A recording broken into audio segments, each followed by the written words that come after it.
कल्पना चावला, जो कि अंतरिक्ष में जाने वाली पहली भारतीय महिला थी। तारीख थी 16 जनवरी 2003। नासा का एक अंतरिक्षयान स्पेस के लिए उड़ान भरता है, जिसमें कल्पना चावला और 6 दूसरे अंतरिक्ष यात्री बैठे हुए थे। उन्हें ये बिल्कुल भी अंदाजा नहीं था कि ये हमारी आखिरी उड़ान है। 15 दिन से ज्यादा का समय बिताने के बाद अंतरिक्षयान वापस पृथ्वी की ओर लौट रहा था। जैसे ही अंतरिक्षयान पृथ्वी के वातावरण में प्रवेश करता है, कुछ टेक्निकल प्रॉब्लम की वजह से स्पेस शटल में आग लग जाती है और स्पेस शटल में मौजूद 7 अंतरिक्ष यात्री जिंदा जल जाते हैं। दुनिया की बहुत बड़ी स्पेस एजेंसी नासा के अंतरिक्षयान में इतनी बड़ी घटना हो जाना कोई छोटी बात नहीं थी। क्या नासा को पता था कि कल्पना चावला वापस कभी नहीं लौट पाएंगी? आखिर क्या हुआ था उस दिन कल्पना चावला के अंतरिक्षयान के साथ? तो चलिए जानते हैं कल्पना चावला की मौत का रहस्य। दोस्तों, कल्पना चावला ने न सिर्फ अंतरिक्ष की दुनिया में उपलब्धियां हासिल की थी, बल्कि तमाम उन छात्र छात्राओं के सपनों को जीना सिखाया था। दोस्तों, काल्पनिक सपनों में नहीं बल्कि रियल सपनों में जीने वाली कल्पना चावला नासा की एक होनहार वैज्ञानिक थी। लेकिन वो नहीं जानती थी कि उनकी मेहनत एक दिन सफल तो होगी, लेकिन वह इस खुशी के समय को जी नहीं पाएंगी। नासा वैज्ञानिक कल्पना चावला का जन्म हरियाणा के करनाल में 17 मार्च 1962 को हुआ था। कल्पना चावला के पिता का नाम बनारसी लाल चावला और मां का नाम संज्योति था। कल्पना चावला अपने 4 भाई बहनों में सबसे छोटी थी। घर में सब कल्पना को प्यार से मोन्टू कहकर बुलाते थे। कल्पना चावला बचपन से ही अंतरिक्ष को निहारती थी। वो हमेशा अंतरिक्ष में होने वाली खगोलीय परिवर्तन में दिलचस्पी रखती थी। वह अक्सर अपने पिता से पूछा करती थी कि ये अंतरिक्ष यान आकाश में उड़ते कैसे हैं? क्या इन अंतरिक्ष यानों में मैं भी उड़ सकती हूँ? लेकिन कल्पना के पिता उनकी इन बातों को हंसी में टाल दिया करते थे। कल्पना चावला की शुरुआती पढ़ाई करनाल के टैगोर बाल निकेतन में हुई। उसके बाद कल्पना ने 1982 में चंडीगढ़ इंजीनियरिंग कॉलेज से एरोनॉटिकल इंजीनियरिंग की डिग्री ली। कल्पना फिर अपने सपनों को साकार करने 1982 में अंतरिक्ष विज्ञान की पढ़ाई के लिए अमेरिका चली गई। कल्पना अंतरिक्ष में जाने वाली प्रथम महिला भारतीय थी। उन्हें अमेरिका की नागरिकता ले ली थी। कल्पना ने फ्रांस के जॉन पियर से शादी की थी, जो एक फ्लाइंग इंस्ट्रक्टर थे। फिर साल आता है 1988 का। कल्पना चावला नाम के साथ जुड़ जाती है नासा के साथ रहकर कल्पना ने बड़े बड़े शोध किए, जिसके बाद 1995 में नासा ने अंतरिक्ष यात्रा के लिए कल्पना चावला का चयन किया। और फिर तारीख आती है 19 नवंबर 1997, जिस दिन का कल्पना चावला को बेसब्री से इंतजार था। इस दिन नासा का STS-87 कोलंबिया स्पेस शटल अंतरिक्ष में उड़ान भरता है, जिसमें कल्पना चावला समेत 6 अंतरिक्ष यात्री सवार थे।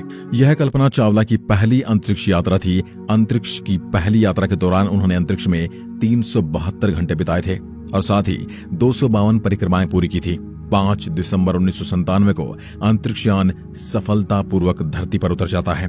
कल्पना चावला की इसी सफलता को देखते हुए साल 2001 में नासा ने फिर से कल्पना चावला को अंतरिक्ष में भेजने के लिए सिलेक्ट कर लिया और इस मिशन को नाम दिया गया STS-107। लेकिन बार बार इस मिशन के अंदर टेक्निकल मिस्टेक आ रही थी, जिसकी वजह से नासा को लगातार 18 बार इसे डिले करना पड़ा। करीब 2 साल तक ये सब कुछ यूं ही चलता रहा। फिर सारी प्रॉब्लम को सॉल्व करने के बाद 16 जनवरी 2003 की तारीख आती है और यह अंतरिक्षयान फ्लोरिडा के कैनेडी स्पेस सेंटर से 7 अंतरिक्ष यात्री को लेकर उड़ान भरता है, जिसमें कल्पना चावला भी शामिल थी। कल्पना को बिल्कुल भी अंदाजा नहीं था कि जिस उड़ान को वो भर रहे हैं ये उनकी आखिरी उड़ान है। यह 16 दिन का अंतरिक्ष मिशन था, जो पूरी तरह से विज्ञान और अनुसंधान पर आधारित था। जब स्पेस शटल कोलंबिया STS-107 ने उड़ान भरी तो उस टाइम कुछ ऐसा हुआ जिसके बारे में केवल नासा के वैज्ञानिक जानते थे, जिसके बारे में अंतरिक्षयान में बैठे वैज्ञानिक भी नहीं जानते थे। नासा को पहले ही पता चल चुका था कि अंतरिक्षयान में बैठे वैज्ञानिक वापस धरती पर सुरक्षित नहीं लौट पाएंगे। नासा को इस बात का पता चल चुका था कि कल्पना चावला की यह आखिरी अंतरिक्ष उड़ान है। इसका खुलासा मिशन कोलंबिया के प्रोग्राम मैनेजर ने किया था। अंतरिक्ष यात्रा के हर पल मौत के साए में स्पेस वॉक करती रही कल्पना चावला और उनके 6 साथी। उन्हें इसकी भनक तक नहीं लगने दी गई कि वो सुरक्षित धरती पर नहीं लौट पाएंगे। दोस्तों, दरअसल हुआ यूं था कि रॉकेट के लॉन्च होते समय अंतरिक्षयान जब धरती के वायुमंडल से बाहर गया तो उनके शटल के साथ थर्मल इंसुलेशन का एक भारी टुकड़ा टकरा गया था, क्योंकि ये उस वक्त स्पेस शटल की स्पीड काफी ज्यादा थी और जब वो टुकड़ा ऑर्बिटर के लेफ्ट विंग से जाकर टकराया, जिस वजह से शटल के बाहरी हिस्से को काफी नुकसान पहुंच गया था। वहां पर एक छोटा सा छेद हो गया था, क्योंकि जब अंतरिक्षयान पृथ्वी के वायुमंडल में एंट्री करता है तो उसे काफी ज्यादा हीट का सामना करना पड़ता है। इस गर्मी से अंतरिक्षयान को बचाने के लिए अंतरिक्षयान के हर एक पुर्जे पर थर्मल इंसुलेशन फोम लगाया जाता है और इंसुलेशन के पार्ट का टूट जाना कोई नई बात नहीं है। पहले भी कई बार ऐसा हुआ था, लेकिन इस बार इस अंतरिक्षयान को कुछ ज्यादा ही नुकसान हो गया था। इस बात का पता नासा के कंट्रोल रूम में बैठे वैज्ञानिकों को चल गया था, लेकिन अंतरिक्षयान में बैठे किसी भी एस्ट्रोनॉट को इस बारे में बिल्कुल भी खबर नहीं थी। नासा के कंट्रोल रूम में बैठे वैज्ञानिक इसको ज्यादा बड़ा खतरा नहीं मानते थे, लेकिन उनको मन में लग गया था कि अंतरिक्षयान धरती पर वापस सुरक्षित नहीं लौट पाएगा। 16 दिन की अंतरिक्ष यात्रा में कल्पना चावला और उनके साथियों ने अपने मिशन की पूरी जानकारी नासा तक पहुंचाई। वो जी जान से अपने मिशन में लगे रहे। वो पल पल की जानकारी नासा को भेजते रहे, लेकिन उन 7 अंतरिक्ष यात्रियों को ये बिल्कुल भी भनक नहीं थी कि वो पृथ्वी को हमेशा हमेशा के लिए छोड़कर जा चुके हैं।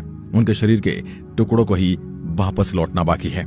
जब कल्पना चावला और उनके साथी मिशन को पूरा करके 1 फरवरी 2003 को वापस धरती पर लौट रहे थे, अंतरिक्ष यात्री अपने अंदाज में मस्त थे। वो इस बात से अनजान थे कि उनकी मौत तय है, लेकिन धरती पर नासा के कंट्रोल रूम में बैठे वैज्ञानिक इस बात से भली भांति परिचित थे कि उन अंतरिक्ष यात्रियों के साथ क्या होने वाला है। जैसे ही दोस्तों धरती के वायुमंडल में कल्पना चावला के अंतरिक्षयान ने प्रवेश किया, तब इस शटल के टूटे हुए हिस्से से वायुमंडल का हवा अपना दबाव बढ़ाने लगी और बहुत ही तेज गति से वायुमंडलीय हवा उस शटल के अंदर जाने लगी। अंतरिक्षयान धरती से करीब 63 किलोमीटर ऊपर था। जब गर्म हवा ज्यादा अंदर आने लगी तो पूरा स्पेसक्राफ्ट धीरे धीरे आग में तब्दील होने लगा, और फिर वही हुआ जिसका सबको अंदेशा था। धरती से 63 किलोमीटर ऊपर कल्पना चावला का अंतरिक्षयान सफेद धुएं में तब्दील हो गया और फिर जोरदार धमाके के साथ आग का गोला बनकर बरस गया। धरती पर इंतजार कर रहे लोगों को शटल की जगह केवल धुएं का गुबार नजर आने लगा। शटल टूटकर बिखर गया था। नीचे खड़े लोगों को तो तेज तेज आवाजें आ रही थी और स्पेस शटल के टुकड़े नीचे की ओर गिर रहे थे। और दोस्तों अचानक यह सफलता का पल एक मातम में तब्दील हो गया। धरती पर इंतजार कर रहे लोगों को केवल मिली 7 वैज्ञानिकों की मौत की खबर। उस वक्त सवाल यह था कि आखिर नासा ने ऐसा क्यों किया? क्यों उसने छुपा ली जानकारी अंतरिक्ष यात्रियों से और उनके परिवार वालों से? नासा ने ऐसा इसलिए किया था क्योंकि नासा के वैज्ञानिक दल नहीं चाहते थे कि मिशन पर गए अंतरिक्ष यात्री घुट घुट अपनी जिंदगी के आखिरी लम्हों को जिए। उन्होंने बेहतर यही समझा कि हादसे का शिकार होने से पहले तक वो मस्त रहे, और उन्होंने कहा कि वो यही प्रे करे कि अंतरिक्षयान सही सलामत धरती पर लौट आए। वो चाहते थे कि 16 दिन बाद जब यात्री वापस लौटे तो उनके चेहरे पर खुशी हो, न कि किसी प्रकार की चिंता। अगर उन्हें यह बात पता लगती तो वह दुखी भी होते और डर भी जाते। लेकिन क्या इस हादसे को रोका जा सकता था? इसका जवाब है नहीं, क्योंकि वैज्ञानिकों को यह सटीक अनुमान नहीं होता कि उसके अंदर डैमेज कितना हुआ है, क्योंकि अंतरिक्षयान उनसे काफी दूर था। वहीं कुछ वैज्ञानिकों का ये भी कहना था कि अगर ये इन्फॉर्मेशन अंतरिक्ष यात्री तक पहुंच जाती तो इसका कुछ नहीं कर सकते थे, क्योंकि इस डैमेज को रिपेयर नहीं कर सकते थे, और अगर उन्हें पहले पता लग जाता तो वे घबरा जाते और पहले ही किसी हादसे का शिकार हो जाते। वहीं कुछ लोग अभी भी इस हादसे को नासा की लापरवाही मानते और कहते हैं अगर नासा लापरवाही नहीं करता तो कल्पना चावला और वह वैज्ञानिक आज जिंदा होते। 1 फरवरी 2003 का दिन कल्पना चावला का निधन हुआ था। वह अंतरिक्ष में जाने वाली प्रथम भारतीय महिला थी। भले ही 1 फरवरी 2003 को कोलंबिया स्पेस शटल के दुर्घटनाग्रस्त होने के साथ कल्पना की उड़ान रुक गई, लेकिन आज भी वह दुनिया के लिए एक मिसाल है और उनके वो शब्द सत्य हो गए जिसमें उसने कहा था कि मैं अंतरिक्ष के लिए ही बनी हूँ। असफलता से नहीं घबराती थी कल्पना। पिता बताते हैं कि कल्पना में कभी आलस नहीं था। असफलता से घबराना उसके मन में नहीं था। वह जो ठान लेती बस उसे करके छोड़ती थी। आज कल्पना हमारे बीच में नहीं है, लेकिन वह हम सबके लिए एक मिसाल है। कल्पना चावला के लिए कमेंट बॉक्स में जय हिंद जरूर लिखें। धन्यवाद। जय हिंद, जय भारत।